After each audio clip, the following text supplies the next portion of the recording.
Olá, bem-vindo. A inferência estatística faz uso da probabilidade.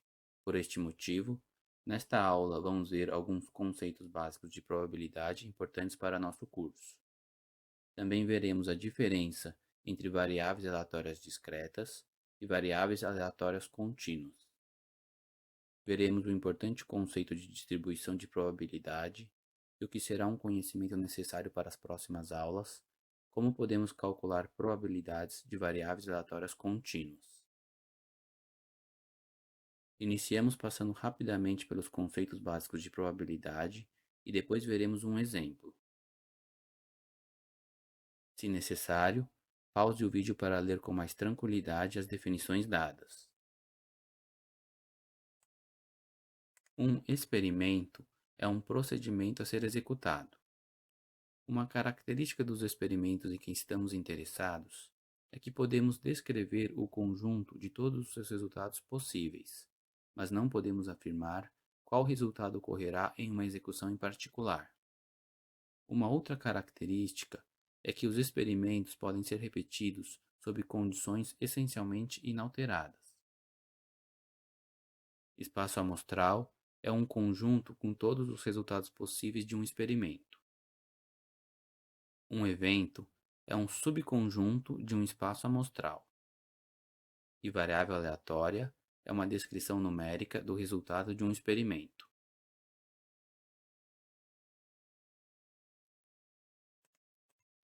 Aqui temos um exemplo simples para ilustrar os conceitos do slide anterior.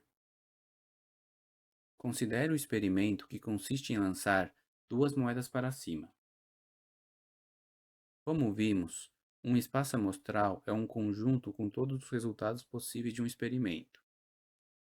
Aqui, temos um possível espaço amostral associado a este experimento. Este primeiro elemento simboliza que um dos resultados possíveis é obtermos duas coroas. Este outro simboliza que podemos obter uma cara e uma coroa e uma cara e duas caras. Um evento é um subconjunto do espaço amostral. Aqui, temos apenas um exemplo de um possível subconjunto do espaço amostral, que seriam o terceiro e o quarto elemento do espaço amostral. Podemos definir uma variável aleatória, que é uma descrição numérica do resultado de um experimento, como por exemplo o número de caras obtido. Note também que poderíamos pensar em inúmeras outras variáveis aleatórias, dependendo de nosso interesse. Neste nosso exemplo, os valores possíveis para esta variável aleatória são 0, 1 e 2. Ou seja, no lançamento das duas moedas, poderíamos obter nenhuma cara, uma cara ou duas caras.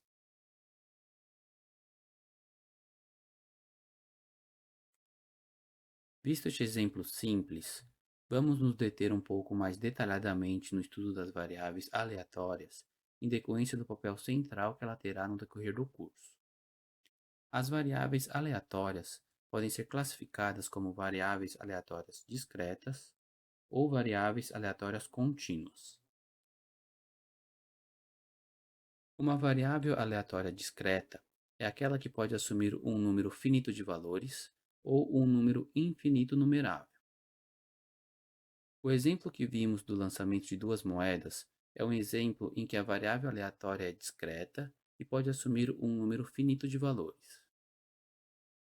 A variável aleatória definida como o número de caras obtido no lançamento das duas moedas pode assumir os valores 0 se der coroa-coroa, 1 se der cara-coroa ou coroa-cara, ou 2 se der cara-cara. Como as variáveis aleatórias discretas não terão papel no restante do curso, não nos preocuparemos em dar um exemplo de variáveis aleatórias discretas que podem assumir um número infinito numerável de valores, nem nos preocuparemos com o que isso significa. Mais importante para nós são as variáveis aleatórias contínuas. Uma variável aleatória contínua é aquela que pode assumir qualquer valor em um intervalo ou um conjunto de intervalos.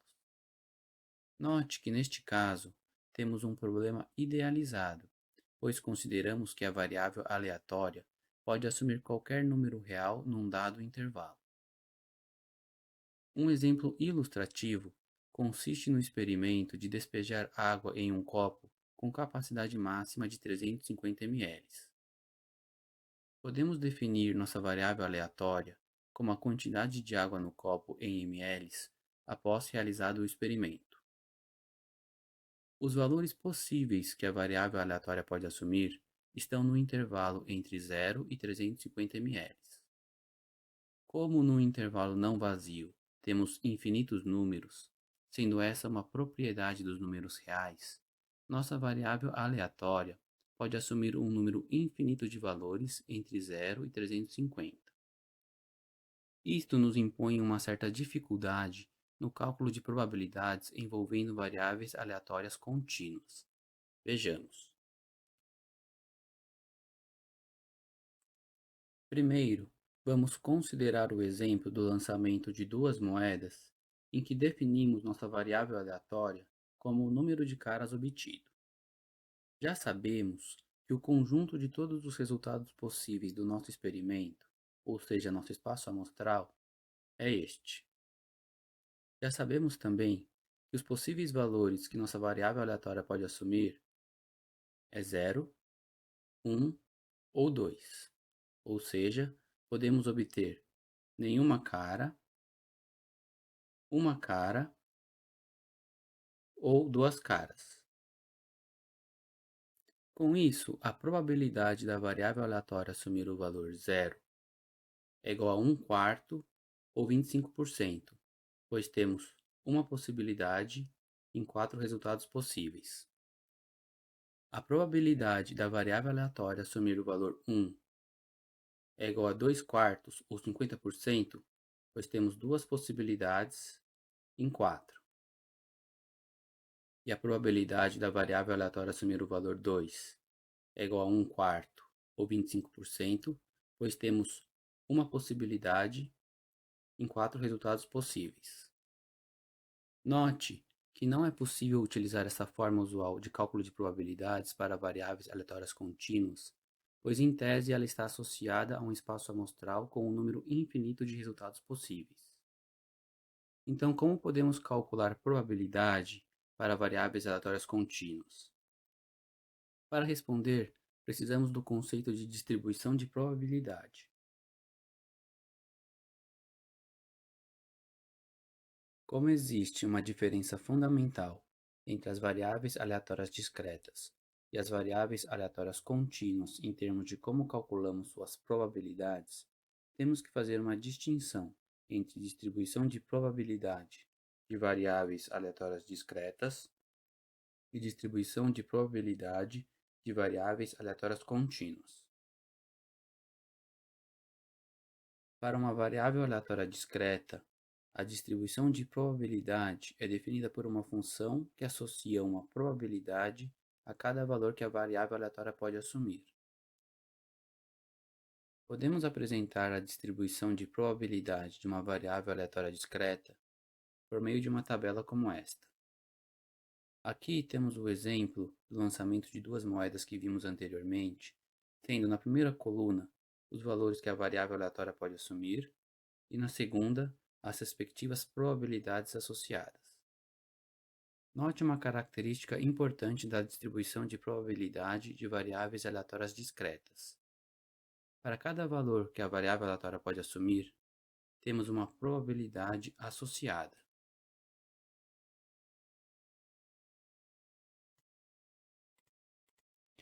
Agora, note a diferença em relação à distribuição de probabilidade de variáveis aleatórias contínuas.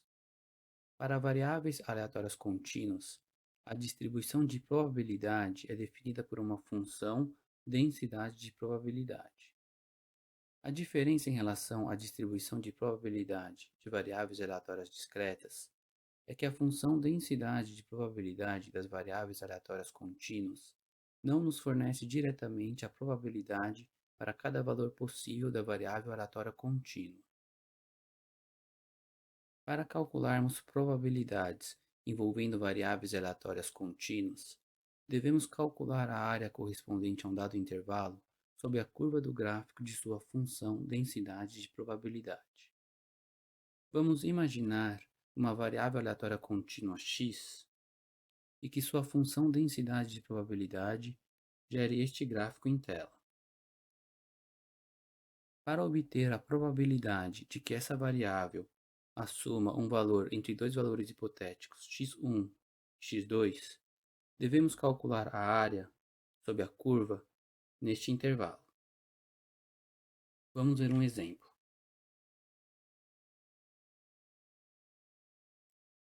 Suponha que estamos interessados no tempo de voo entre duas cidades.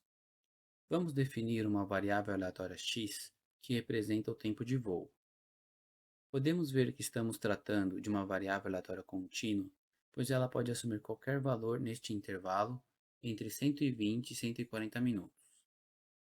Sabemos que o tempo de voo pode assumir qualquer valor entre 120 e 140 minutos e que a função densidade de probabilidade que define a distribuição de probabilidade da nossa variável aleatória é esta. Aqui temos o gráfico desta função densidade de probabilidade. Como poderíamos calcular a probabilidade do tempo de voo se situar entre 120 e 130 minutos? Como dissemos, para calcularmos a probabilidade de variáveis aleatórias contínuas, devemos calcular a área correspondente a um dado intervalo sob a curva do gráfico da função densidade de probabilidade. Essa área sob a curva nos dará a probabilidade de a variável aleatória contínua assumir um valor dentro deste intervalo. Portanto, em se tratando de uma variável aleatória contínua, para calcular a probabilidade do tempo de voo se situar entre 120 e 130 minutos, devemos calcular a área abaixo do gráfico da função densidade de probabilidade no intervalo entre 120 e 130. Neste caso, a área é dada pela altura 1 sobre 20 multiplicada pela largura 130 menos 120, o que resulta numa área de 0,5. Ou seja, a probabilidade de ocorrência de um tempo de voo entre 120 e 130 é de 50%. O que queremos enfatizar aqui é que tão logo a função densidade de probabilidade seja identificada para um problema em questão, a probabilidade da variável aleatória assumir um valor dentro de um intervalo é encontrada pelo cálculo da área sob o gráfico da função densidade de probabilidade no intervalo de interesse.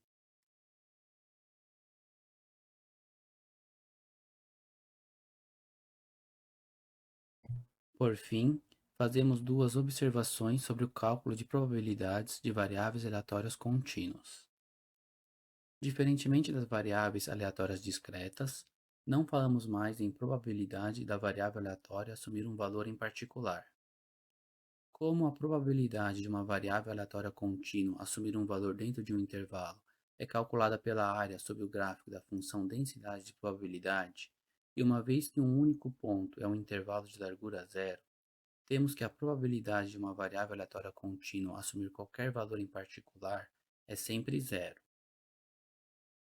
Assim, quando falamos em variáveis aleatórias contínuas, o que podemos calcular é a probabilidade da variável assumir um valor dentro de um intervalo dado. Lembre-se que com variáveis aleatórias contínuas, não nos perguntamos qual a probabilidade de obtermos um determinado valor para ela, mas sim qual a probabilidade da variável aleatória assumir um valor num dado intervalo.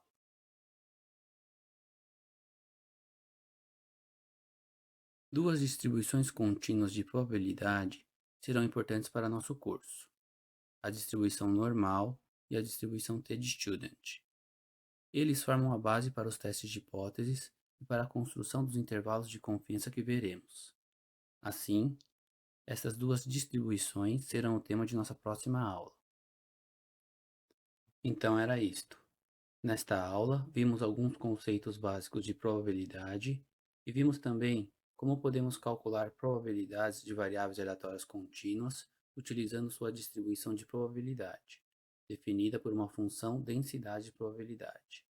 Até a próxima!